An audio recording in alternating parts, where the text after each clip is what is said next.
प्यारे मित्रों, आज का प्रश्न है, शिव शक्ति से अलग हैं और हम ये सुनते हैं कि शिव ही शक्ति हैं। तो इन दोनों में बड़ा विरोधाभास है, क्योंकि आप कहते हैं कि शिव तो कभी बदलते ही नहीं, वो स्थिर रहते हैं और शक्ति बदलती रहती है। तो अगर एक में बदलाव है और एक में बदलाव नहीं है, तो दोनों एक कैसे हो सकते हैं? अच्छा प्रश्न है। हम ये कहते हैं कि जो शिव हैं, वो सदा स्थित रहते हैं, उसमें जरा सी भी हलचल नहीं होती और शक्ति में बदलाव रहता है, जैसे विचार शक्ति, भाव शक्ति आप सब देखते हो। तो फिर दोनों एक कैसे हुए? अगर दोनों एक हुए तो इसका मतलब शिव भी चंचल है। तो अगर एक बदल रहा एक नहीं बदल रहा, तब तो दोनों अलग अलग हो गए। बस इसको ऐसा समझो तो आपके समझ में आ जाएगा बहुत बढ़िया से। आप जैसे सागर गए हो, समुद्र देखे हो, तो समुद्र में आप क्या देखते हो?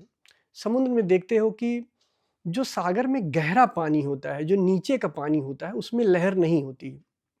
और जो ऊपर पानी होता है, उसमें लहरें होती, बड़ी हलचल होती है, बड़ा टकराव होता है और उसमें आवाज़ बहुत, शोर-शराबा बहुत होता है। तो हम ये क्या यहाँ पे कहें कि क्या लहर और सागर अलग-अलग हैं? जो नीचे का पानी है समुद्र के और जो ऊपर की लहरें हैं सागर की, क्या वो दोनों अलग-अलग हैं? बस यहाँ पे ऐसे समझ लो कि जैसे जो भीतर का पानी है समुद्र का, वो शिव है और जो ऊपर का पानी है, जहाँ पे बहुत सारी लहरें चल रही हैं, बहुत सारी लहरें टकरा रही हैं, वो शक्ति है। बहुत सी लहरें टकरा रही हैं। ऐसे ही शक्ति की बहुत सी लहरें टकरा रही हैं, दृष्टा-दृश्य और दर्शन बन रहा है, बहुत सारी चीज़ें बन रही हैं। और जो चेतना की गहनतम अवस्था है, जो शिव स्वरूप में है चेतना, वहाँ चेतना स्थिर है। तो चेतना क्या अलग-अलग है? नहीं। क्या लहर और सागर का पानी अलग-अलग है? क्या समुद्र के भीतर जो शांत पानी है और बाहर जो लहरें हैं इतनी टकरा रही हैं आपस में एक-दूसरे से, क्या वो दोनों अलग-अलग हैं? अगर आपसे पूछे तो आप क्या कहोगे? कहोगे नहीं गुरुजी, दोनों एक हैं। तो ऐसे शिव शक्ति अलग-अलग नहीं है, कह सकते हो। शिव भी चलायमान है, शक्ति भी चलायमान है। ये हम समझने के लिए पहले टुकड़ों में समझते हैं। जब अद्वैत हो जाता है, जब आप ये देख लेते हो कि पूरी सृष्टि शिव ही है, शिव से अलग कुछ है ही नहीं है, तो क्या चलायमान, क्या न चलायमान? अब इसमें सागर, लहर है, क्या चलायमान हुआ? क्या स्थिर हुआ? फिर शिव स्थिर है, शिव चलायमान भी है। पूरी तरह जब हम अद्वैत में आ जाते हैं। चेतना की जो गहनतम अवस्था है, जो गहरी अवस्था है, नीचे की अवस्था है, वो शांत है, शिव है। और जो ऊपर की अवस्था है, शक्ति की अवस्था है, चेतना की, ऊपर की अवस्था, उसमें हलचल है। जैसे सागर आपस में टकराता है, शक्तियाँ टकराती हैं तो दृश्य, दृष्टा और दर्शन पैदा होता है, वैसे ऊपर सब पैदा हो रहा है। ऊपर पैदा हो रहा है कि चेतना के ऊपर, कॉन्शियसनेस के ऊपर, ऊपर की जो कॉन्शियसनेस है, जो बाहरी सुपरफिशियल है, वो आपस में टकरा रही हैं।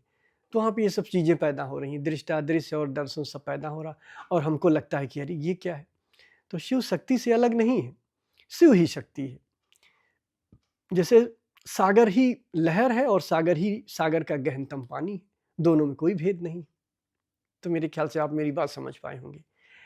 मतलब अभी तक हम ये ध्यान में क्या सोचते हैं कि हम शिव शक्ति ध्यान में क्या सोचते हैं कि हम विचारों को ऊर्जा दे रहे हैं, विचारों को ऊर्जा दे रहे हैं, ऐसा सोचते हैं, ऐसा कहते भी हैं, तो वो ऊर्जा वापस लौट आती है शिव में। पर अब आपको यहाँ ये समझना है कि वो शिव और जो ऊपर जो शिव की लहरें हैं, जो शक्ति हैं, वो अलग-अलग नहीं हैं, वो एक ही है। बस जहाँ संसार प्रकट हो जाता है, जहाँ संसार है, वहाँ जो शिव है, वहाँ शक्ति के रूप में है, वहाँ लहरें टकरा रही हैं, वहाँ विज्ञान बन रहा है, बुद्धि बन रही, दर्शन है, दृष्टा है, दृश्य है, दर्शक है, ये सब बन रहा है और भीतर चेतना शांत है, शिव के रूप में है। तो दोनों है, यही सौंदर्य है, यही सुंदरता है। इसमें कहीं कोई विरोधाभास नहीं है। हमें लगता है विरोधाभास, बट गहराई में देखोगे तो कहाँ कौन किसको ऊर्जा दे रहा है। कह सकते हो ना, जब पूरी तरीके से आपकी अद्वैत की अवस्था हो जाती है, आप कह सकते हो शिव ही शांत है, शिव ही ऊर्जा है, शिव ही शक्ति है, शिव ही शांत है।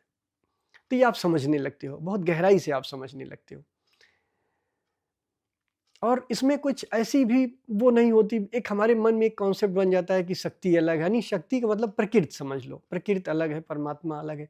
लेकिन इसे मानने की बात मैं नहीं कह रहा हूँ, इसे अनुभवगत जब आपको अनुभव हो जाए, अभी सिर्फ शक्ति का ही अनुभव है, शिव का अनुभव नहीं है। तो जब शिव का अनुभव हो जाए और शक्ति दोनों का अनुभव हो जाए, तब आप पूर्णता में आते हो। जैसे अगर मैं आपसे कहूं कि सिर्फ प्रकाश का अगर अनुभव हो जाए या सिर्फ अंधेरे का अनुभव हो जाए, किसी एक का अनुभव हो गया तो अभी पूर्णता नहीं है। आप बताओ, जो व्यक्ति जन्म से अंधा है क्या वो प्रकाश जान पाता है? उसे प्रकाश का भी नहीं पता होता है। तो प्रकाश और अंधेरा दोनों को जानने के लिए दोनों का अनुभव होना जरूरी है। और हम सबका दुर्भाग्य है कि हमें खाली शक्ति का अनुभव है, शिव का अनुभव नहीं है। वही ध्यान से जब शिव का भी अनुभव हो जाता है तो हम समझ लेते हैं कि शिव और शक्ति दोनों अलग ही नहीं है, दोनों एक है। मेरे ख्याल से मेरी बात आप समझे होंगे। धन्यवाद।